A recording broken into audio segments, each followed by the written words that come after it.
Everyone, what if there was one simple spice that you could just have 1 or 2 teaspoons of every morning? You can put it in your coffee, your yogurt, your tea, or even eat it straight up. That would dramatically impact your insulin levels, stabilize glucose, and even have a thermic effect to help you burn fat.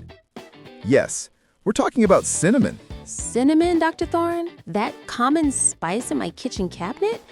I mean, I love cinnamon rolls, but stopping insulin resistance within minutes just from a teaspoon in coffee sounds almost too good to be true. It's not too good to be true, Chloe. Cinnamon has some really wild components to it. Now, we do have to exercise some caution because too much cinnamon can actually do some pretty problematic things, like disarm some elements of the liver, which we'll talk about in a little bit. But today, we'll talk about exactly how to use cinnamon, what doses to use it at, and when, for specific benefits. So, there's a right way and a wrong way to use it? Exactly. If you've tried using cinnamon and had good results with it, this could be some of the reason why. It's not all fluff, there's legit clinical evidence behind this. Drop me a comment below if you've had success with it. I'm curious to hear.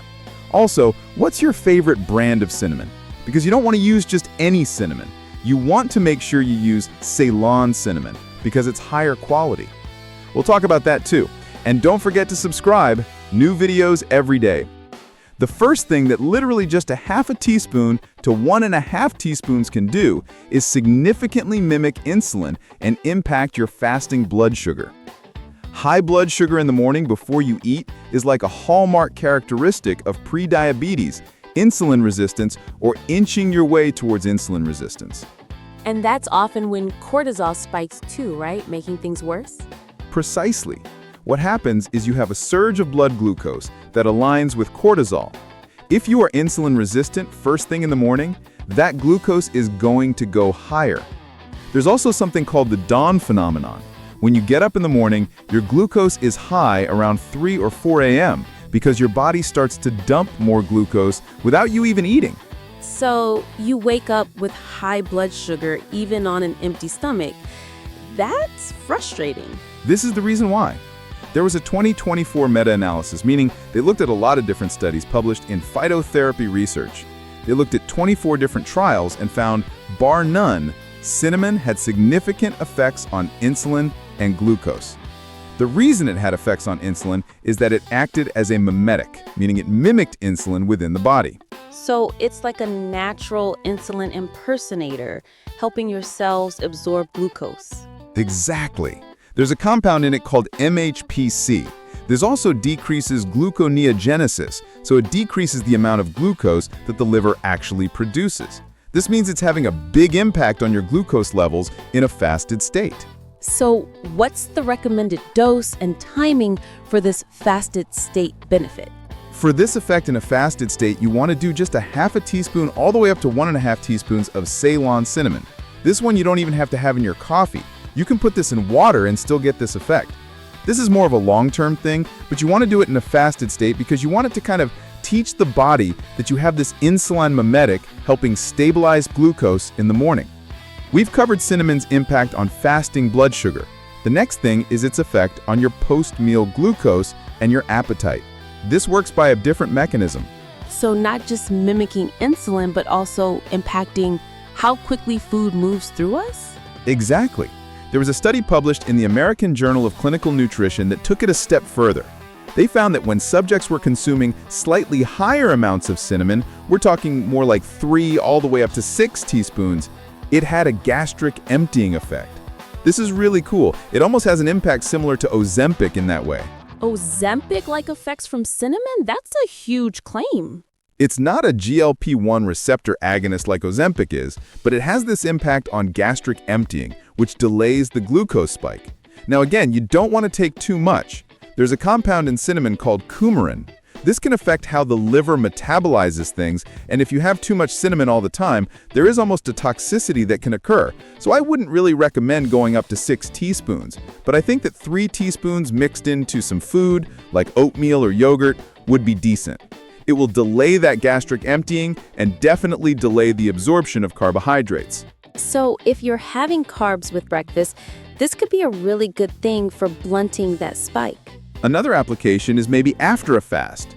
Having cinnamon post-fast will kind of delay the gastric emptying and blunt the blood sugar spike that you get from it. It's really, really important. A lot of times I'll add cinnamon even to a protein shake in the morning. It delays the gastric emptying so that protein shake becomes more potent. That's a clever hack. More satiety from your protein shake just by adding cinnamon. Precisely. For satiety, I often use a plant-based protein like Sun Warrior's Active Protein because it has fiber, probiotics, and digestive enzymes helping me utilize the protein better. I usually do about 3 teaspoons of cinnamon in that shake for appetite control. The third thing that cinnamon does is it actually helps us use insulin better. It doesn't just act as an insulin mimetic, it actually improves our HOMA-IR score, so it improves our insulin dynamics.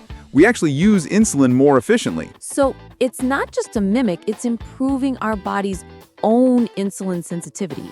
That same phytotherapy research meta-analysis found that cinnamon reduced HOMA-IR, which is the homeostatic level of insulin. So it's making it so that the body uses insulin more efficiently. When you do have an insulin spike, you need less of it to actually get the glucose into the cell. Huge benefit for insulin resistance. And what about cholesterol and triglycerides? Those are major concerns for many. Here's a wild benefit. Maybe your doctor's been telling you your triglycerides are high or your LDL is high. These things do matter. A 2022 meta-analysis found that cinnamon had a wild effect on lipids, on LDL and triglycerides. What kind of effect? In this study, they found that just adding cinnamon to your diet daily, subjects ended up decreasing their LDL by 6 milligrams per deciliter and decreasing their triglycerides by 9 milligrams per deciliter. What is happening here? Cinnamon helps increase AMPK and decreases hepatic lipogenesis, the formation of fat from the liver. This is great for fat deposits in general. And it helps with LDL receptors too, right? What's interesting is it actually increased LDL receptor activity. LDL is like a boat docking into a dock. The receptor is the dock. A lot of times, these docks get saturated and don't allow LDL to dock, so you end up with more LDL floating through the bloodstream. When you increase receptor activity, more ships can dock, decreasing your serum LDL. Definitely a good thing. We've covered some incredible benefits of cinnamon. Now probably the biggest thing you're looking for, the weight loss and fat loss aspect, which has a lot to do with insulin resistance. The more fat that's on us, the more likely we are to be insulin resistant because of the inflammation secreted by fat cells. So reducing insulin resistance is key for fat loss. What does cinnamon do here? There was a 2022 meta-analysis published in the Journal of Food Biochemistry. They found that just about 2 to 3 grams of cinnamon per day, which comes out to about 1 to 2 teaspoons, ended up leading to a 1.5-pound weight loss in a couple of weeks. 1.5 pounds in a couple of weeks? Just from cinnamon? That's impressive. Was the cinnamon magically burning fat? Not necessarily, though there is a concept there. More than likely, it was the appetite suppression and the insulin modulation. So people ate less and they lost more weight. So it's supporting the body's natural fat loss mechanisms. But where it gets kind of fascinating, and I like to put my mechanistic hat on, is understanding what's going on. There's something called cinnamaldehyde. And a cool 2017 study found that this cinnamaldehyde impacts uncoupling proteins. Uncoupling proteins, meaning it makes fat cells burn more fat as heat. Exactly. Dissipating fat as heat. It was doing this thing called mitochondrial uncoupling, where the mitochondria, the energy powerhouse in the cell, is just emitting energy as heat instead of actually creating energy. That's a good thing for fat loss. Researchers at the University of Michigan were treating fat cells with cinnamon and found they were doing all these crazy things. So this confirms previous research, even in rodents. It does. It confirms previous research where rodents were losing fat and preventing obesity by using cinnamon. They would overfeed rodents, give them cinnamon, and they wouldn't get as obese. So they knew something was going on. It seems like cinnamaldehyde having this thermogenic effect on a fat cell is the most likely case. And the last really important thing, when you add this to coffee, you're getting an antioxidant effect. Studies have demonstrated that cinnamon lowers malondialdehyde in the body, which is a marker of oxidative stress. This tells us that because of the cinnamon, we are having this increase in these major antioxidants in the body, glutathione, superoxide dismutase, which are really important for overall insulin resistance and cellular functioning to begin with. Not to mention just plain feeling good. So, a powerful antioxidant boost from your morning coffee. Just to recap how you should use this stuff, if you're looking at it for weight loss, cinnamon any time of the day is going to be beneficial. If you're looking at it for insulin resistance, definitely first thing in the morning is going to be the optimal time, and you're looking at 1 to 2 teaspoons. If you're looking at it from more fat loss perspectives, you might want to be more in the ballpark of like 2 teaspoons. If you're looking at it for the appetite suppression effect, sort of the Ozempic-like GLP-1 effect, you need to start going up in dose.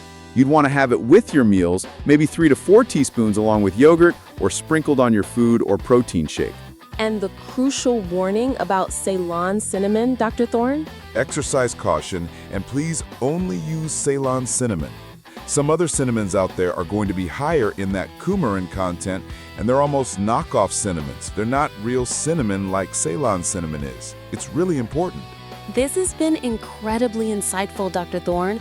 Who knew so much power was packed into a simple spice? My pleasure, Chloe. As always, don't forget to subscribe and keep it locked in here on Wellness Waves for more insights.